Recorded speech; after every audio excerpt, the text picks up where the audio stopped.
Hey guys, you're in a nutshell with me, Ina. Ito na nga bang sinasabi ko. Alam nyo guys, it's not that I wanted this to happen or that I prayed for this to happen.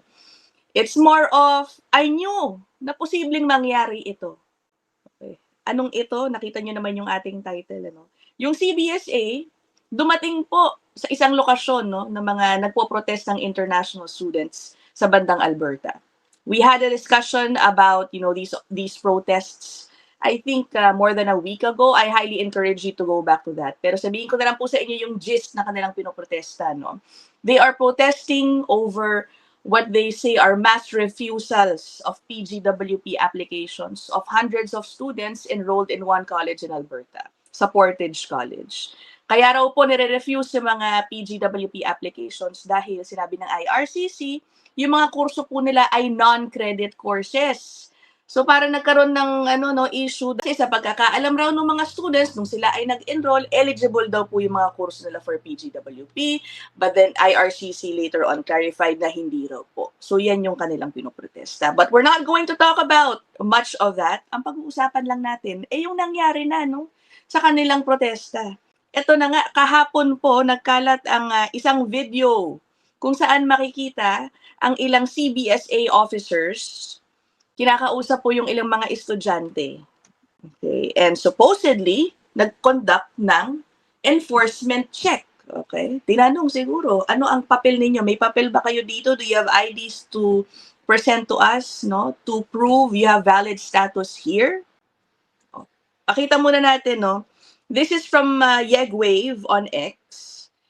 But this same video, sa totoo lang, ito rin po ang sineshare. Isa lang itong nakikita ko so far.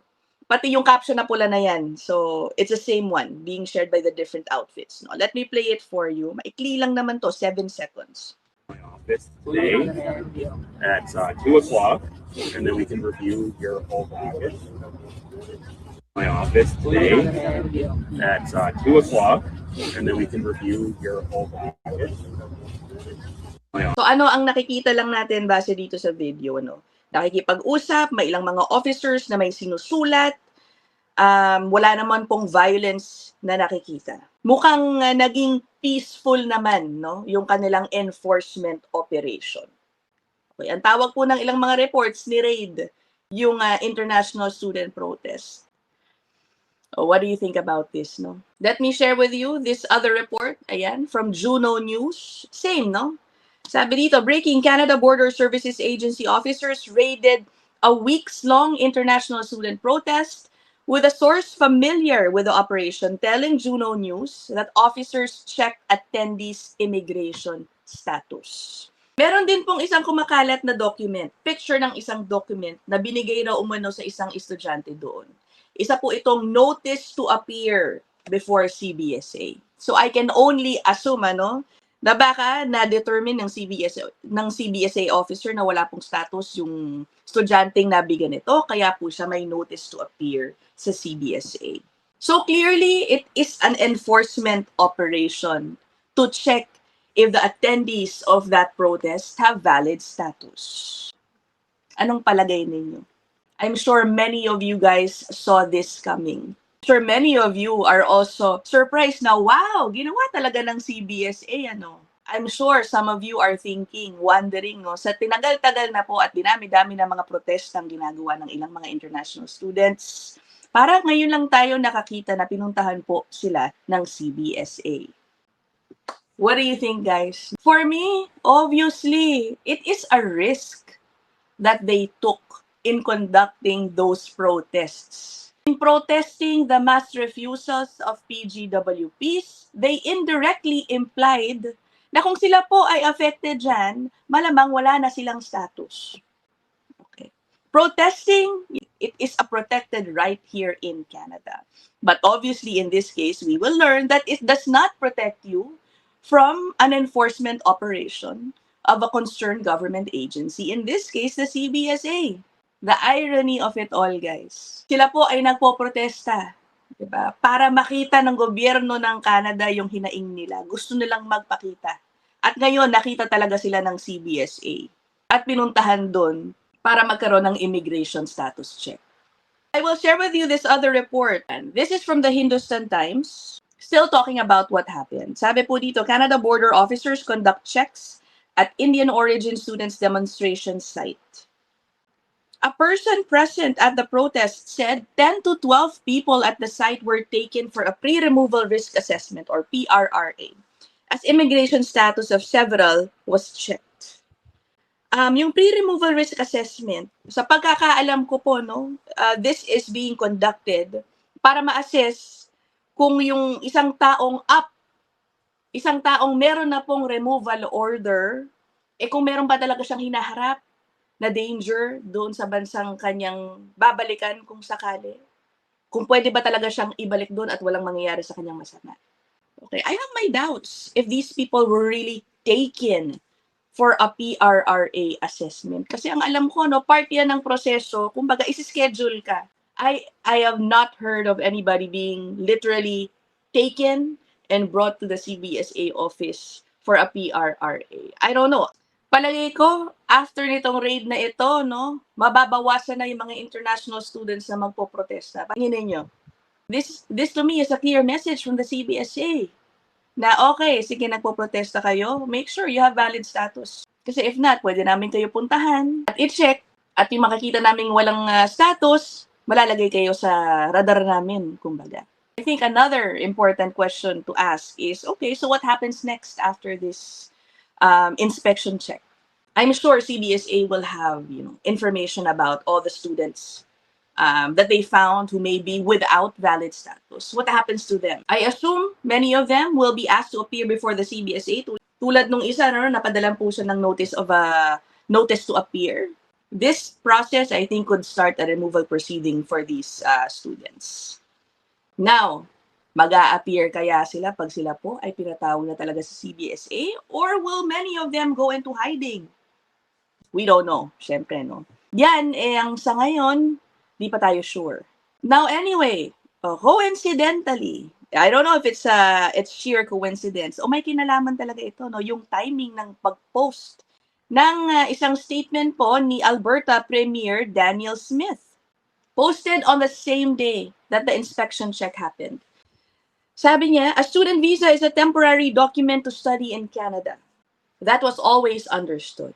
Our universities and colleges were built by Alberta taxpayers, first and foremost for Alberta students. Where there is room for international students, the terms are simple. So, earn your education, then return home to build a life with it. Okay, and then she goes on to say, rules are what make a fair system fair, and our country needs to return to an immigration process that respects the rules. Yung naka-highlight po, no, earn your education, then return home to build a life with it. If only it was that clear and direct from the beginning, then siguro we could have avoided this situation of many international students, fighting their way for a permanent residency here. If only. But unfortunately, hindi po nga kasi ganyan yung naging messaging ng gobyerno these past few years. Diba? There were plenty of immigration pathways, PR pathways that accommodated international students. How? By making PGWP holders qualified to apply for them. Even in Alberta, meron pong mga pathways that accommodate PGWP holders. Right? And at some point, no, some pathways incentivize or at least used to incentivize having a Canadian diploma. Right? Okay, play natin po itong video kasama nung statement po na yan. I wouldn't describe Portage College as a diploma mill. There have been instances where I think unscrupulous operators have set up diploma granting programs and taken advantage of students. I think perhaps Portage maybe overstated the pathway to permanent residency. But our view is that if you come here as an international student and your visa expires and you don't have permanent residency, you need to go home. Tama naman, no? Tama naman yung kanyang sinabi. If you're an international student, tas nawala ka na ng status, and then wala kang PR pathway, then, legally speaking, you have to leave, right? Legally speaking, you have to leave. Pero babalikan ko lang po itong sinabi niya. No? Sabi niya, For international students, basically, earn your education, then return home to build a life with it. Okay. It sounds like talagang she is shutting the door on international students seeking permanent residency, right? In this sentence. But you know, doon po sa mismong same press conference kung saan po niya binatawan yung soundbite na kaka-play ko lang. She also said this, no? Medyo iba ng konti doon sa sinabi niyang text na kapag nakapag-aral ka, okay, gamitin mo yung pinag-aralan mo doon sa pinanggalingan mong bansa. Diba? Leave and then use that education to build a life back home. Hindi niya in-include itong part ng soundbite na ito. It also goes to the Prime Minister's earlier point that if those students have the skills that we need, then we're best positioned to be able to offer them permanent residency. At the moment, we only have 6,400 spots. I think we've got 40,000 people who have sought permanent residency from us. And so that's why I think we need a bit of a better balance. Quebec is able to choose about 45,000 of their permanent residents through a different program. And so if you're looking at the scale, we think that we need to be able to have more autonomy to do that. And then that would allow us to address some of the pressures that we're hearing about in the news, and also make sure that those who go through those programs with the hope of getting permanent residency, as long as we can identify a pathway where there's a job that is one that cannot be filled by an Alberta worker, then I think that we can work with the federal government to find more opportunities for us to make those choices. Yun, no? Medyo lang, for me, guys, no? It's a little contradicting to that statement dun sa X here. Earn your education, then return home to build a life with it. It's not as simple as that. And clearly, no, dun sa soundbite na yun, sinabi niya, pero kung may skills naman yung mga international students na yan, then perhaps, no, we can find a pathway for them. If there is space, basically. If we can accommodate.